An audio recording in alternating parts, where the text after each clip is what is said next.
তো গাইস এখানে আমি একা ছিলাম, আমার উপরে ফুল স্কোয়াড রাশ করে এবং কি ইমোট দেয়। ইমোটটা কি কারণে দিছে অবশ্যই তোমরা ভিডিওটা শেষ পর্যন্ত দেখলে আশা করি বুঝতে পারবা। তো গাইস আমরা ক্লক টাওয়ার ল্যান্ডিং করছিলাম, ল্যান্ডিং করার পর আমরা মোটামুটি লুটপাট করে যাইতেছিলাম আমাদের টিমমেটের কাছে। হঠাৎ করে পিছন থেকে একটা স্কোয়াড এসে আমাদেরকে ড্যামেজ দেয়। এরপর আমি ফার্স্টে কভারে চলে যাই, এরপর একটা মেডিকেট নিয়ে নিই।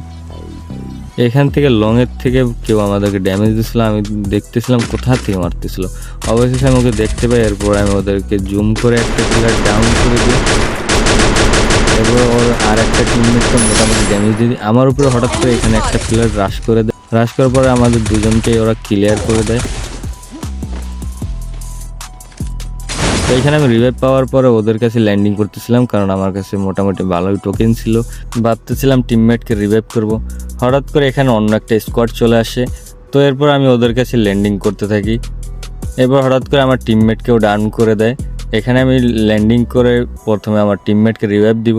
তো এরপরে আমি এখানে ল্যান্ডিং করি, ল্যান্ডিং করার পর আমার টিমমেটকে রিভাইভ করার পর আমি একটু কভারে চলে যাই, কারণ আমার উপরে একটা প্লেয়ার রাশ করে দেয়। এখানে মোটামুটি আমাকে ভালোই ড্যামেজ দেয়, আমি ওকে একটা হেডশট দিয়ে ওকে ডাউন করে দিই। এর পিছনে ওর প্লেয়ারটাও চলে আসে। এরপর আমি আর একটু কভারে চলে যাই, উপরে চলে যাই এখানে। তো এখানে পিছিয়ে পিছিয়ে চলে আসার পর ওকেও আমি ডাউন করে দিই। এরপর ওকে আমি ক্লিয়ার করে দেওয়া। এখানে টিমমেট একটাও ছিল না, সবাই চলে গেছে এখানে। তো এখানে আমি একাই ছিলাম, ওদের তিনজন এখানে আমার উপরে রাশ করে দেয়। তো দেখতেছো তিনজনে একই ড্রেস পরে আসছে। তো এখানে ওরা আমাকে ডাউন করে আমাকে ইমোট দিতেছিল। তো ভিডিওটা ভালো লাগলে অবশ্যই চ্যানেলটা সাবস্ক্রাইব করে দিবা, প্লাস ভিডিওতে একটা লাইক করে দিবা।